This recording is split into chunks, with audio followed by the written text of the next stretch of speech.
Well, hello there friend, I hope you're having a fabulous week and thank you for joining me in this video.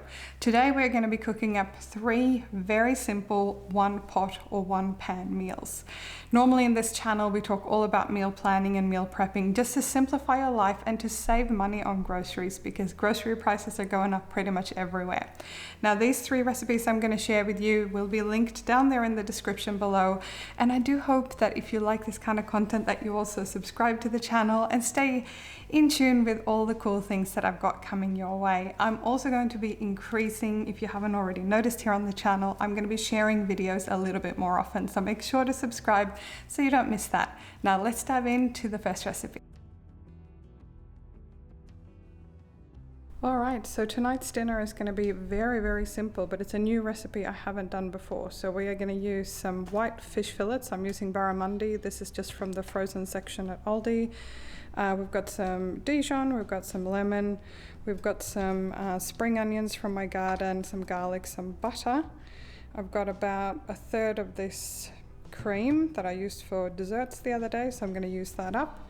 Some salt and pepper, and we're going to serve it over rice. This is an oven baked dish, so I've got my oven down here preheating to 200 degrees, and let's get going.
Some days I really don't feel like cooking dinner, and even though my husband and I take turns and do the cooking in this house, tonight is my turn to cook dinner. It's been a big day at work, but you know, keeping it real, this is the reality, and I feel for you all who have little ones running around being hungry as you are exhausted. So we're going to do a one pot meal today. Now this is not my recipe. I will link the original recipe down below from Julia's channel here on YouTube. Julia does a lot of amazing budget-friendly recipes, and I often hop over to her website when I'm out of ideas. This particular one I haven't cooked before, and it's a one pot Mexican dish with, well, Mexican inspired dish with some rice, some mince and some vegetables. Now I don't have all the things in the recipe at home, so I'm gonna improvise. You'll probably find on this channel that I do improvise ingredients a lot, and I think it's a really good way to think about cooking, especially if you're not really used to cooking and you like to follow an exact recipe. Do know that some vegetables and some things you can kind of interchange. So anyway, the original recipe will be linked down there below for you if you want to follow it exactly.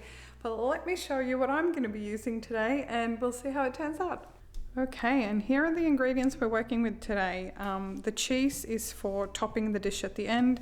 I always buy these bigger cheese blocks and grate the cheese myself unless the cheese is on clearance, because it tends to be a lot cheaper that way. But here are the basics of our meal. We need, according to the recipe, 2 cups of uncooked rice. So I've put that aside here. I washed it earlier. The beef, the recipe calls for beef, but I didn't have beef, so I'm going to use this clearance turkey that I got out of the freezer this morning. The original recipe also calls for rotel, which I think is like an American thing with basically diced tomatoes with chilies. So here in Australia, I haven't actually seen that. Let me know in the comments below if you know how to find that here in Australia.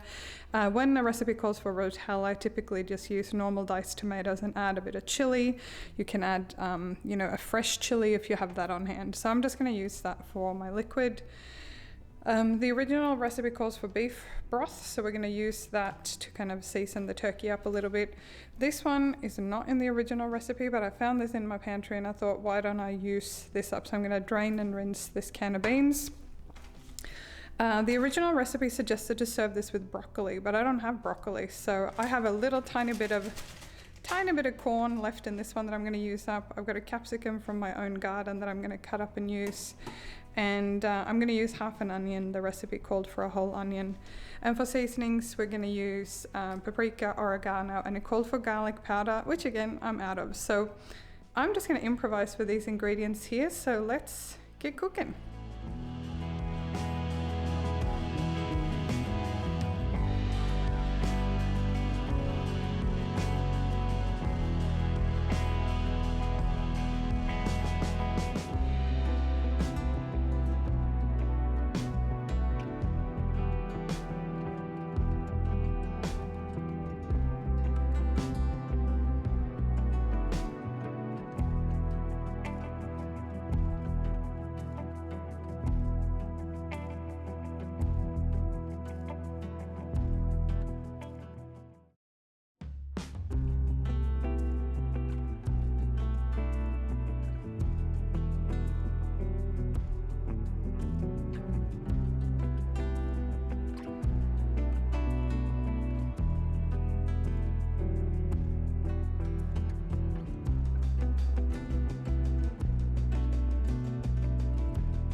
Well, that was a simple process so far. That took me all of, 5 minutes or something to brown up that onion, capsicum and beef, and then just add all the other ingredients. That is now simmering, and the recipe says to let it simmer for about 20 minutes, but watch that liquid line because obviously we're cooking the rice at the same time.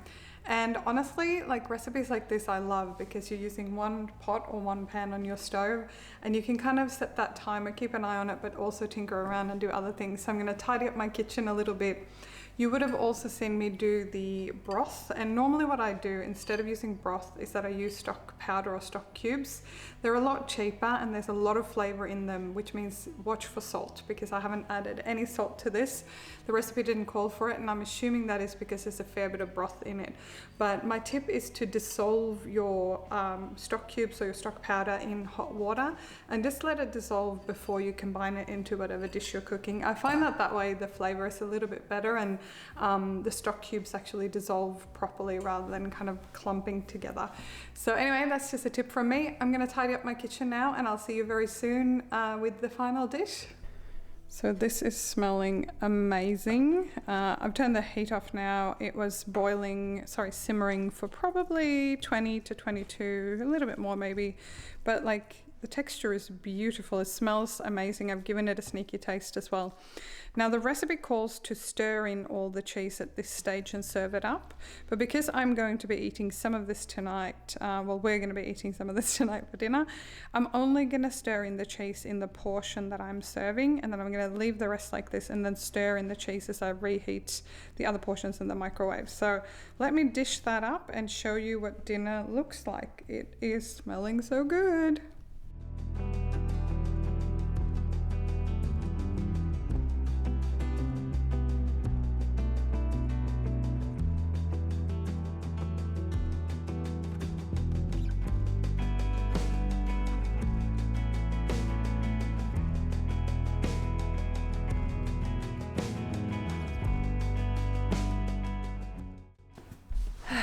Well, hello guys. Sorry, I have had a costume change, and I actually decided to leave the pot on the stove, which is just over there in the kitchen, go and do a quick workout on my spin bike downstairs. So I've now stirred in the cheese. This is still beautiful and warm. It was sitting on the stove for about 20-25 minutes. Oh, this is so good. I would definitely recommend adding some jalapenos or chilies or something like that. I actually got some chilies in my garden I could have used as well, but this is really tasty. I'm starving after my workout. So yeah, I'm gonna enjoy this for dinner. I've got heaps of leftovers. I thought this was gonna make about 4 generous serves. I think this is a pretty large plate, and this will be very satisfying because it's got a lot of beans, it's got a lot of rice, it's got a lot of the meat. So it's actually a surprisingly balanced dish, and I can highly recommend if you want to do the alterations that I did with some extra corn, whatever else you want to add. Totally awesome. So I'm gonna finish my dinner and put that stuff away, and I'll show you how much food it makes. My husband, actually, I forgot earlier, he is not having dinner at home tonight, so it's just me, but he's gonna be so excited to have some of this for leftovers tomorrow, I'm telling you. Anyway, that is the Mexican skillet.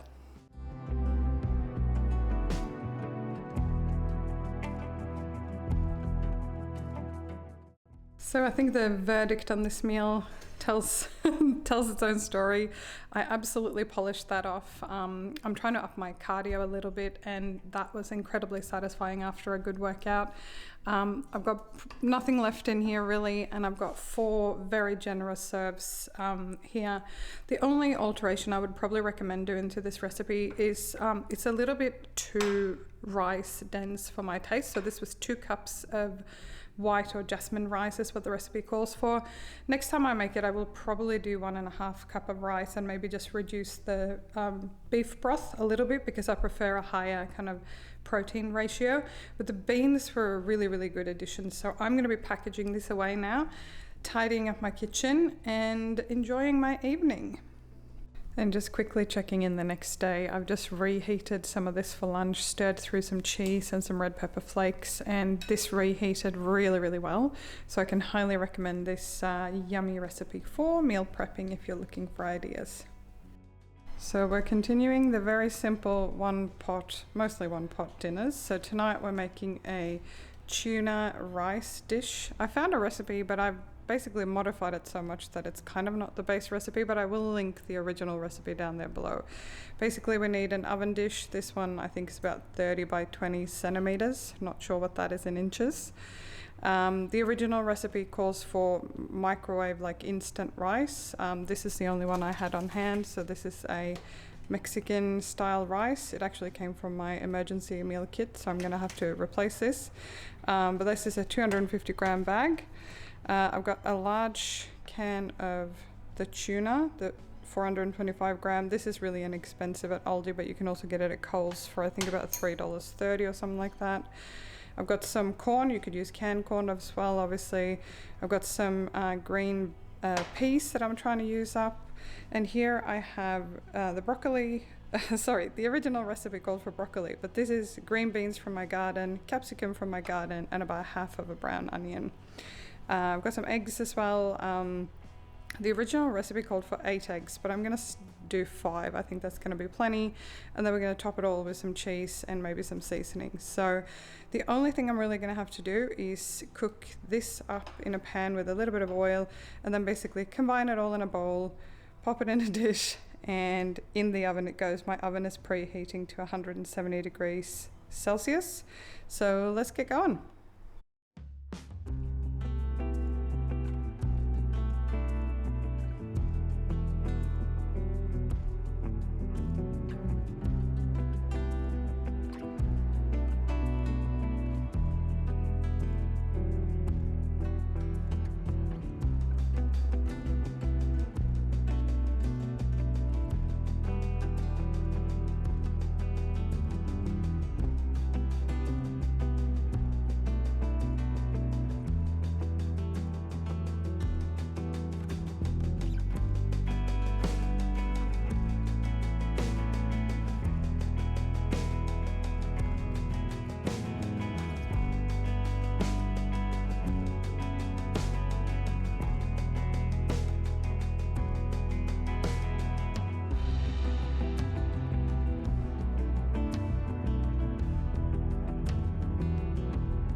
This looks really good, actually. I think we're just going to cut this up. This is probably a few more serves than I thought it was going to be. So we're going to cut this up, and I'm probably going to serve it up with a little bit of yogurt, or if you have sour cream, you could do that. So let's serve up.